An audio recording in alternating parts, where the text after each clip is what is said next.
ই হুন, তুই না সেদিন পরীক্ষা দিতে গেলি, তার রেজাল্ট বেড়েছে কিছু বেড়াইছে না? বাড়ে নাই? ওই যে চাকরির পরীক্ষা দিতে গেলি তাহানো রেজাল্ট বেড়ায় নাই নাকি? হ্যাঁ কাকিমা, বলো বলো। না গো কাকিমা, এখনো রেজাল্ট বেরায়নি, দেরি হবে, ডিলে হবে মনে হয়।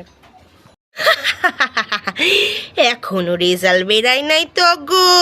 উরে বাবা, মিথ্যা কথা কোষ কেন? এখনো বলে রেজাল্ট বেরায় নি। কবে রেজাল্ট বেরায় গেছে সত্যি করে ক।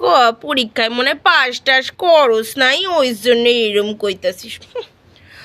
আমার মাইয়াগো তো কয়দিন পর পরই রেজাল্ট বাইরায় যায়, তোগো রেজাল্ট বাইরায় না? তুমি মিথ্যা কথা কস কেন? সত্যি কইরা ক, পাস করতে পারস না এই জন্য। কাকিমা, তোমার মেয়ে কোন ক্লাসে পড়ে যেন? আসলে কাকিমা, তোমার মেয়ে তো ক্লাস 11-এ পড়ে, স্কুলে পড়ে না তো।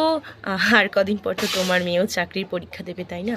তো তোমারও না একটু চাকরির পরীক্ষা সম্পর্কে নলেজটা নেওয়ার দরকার।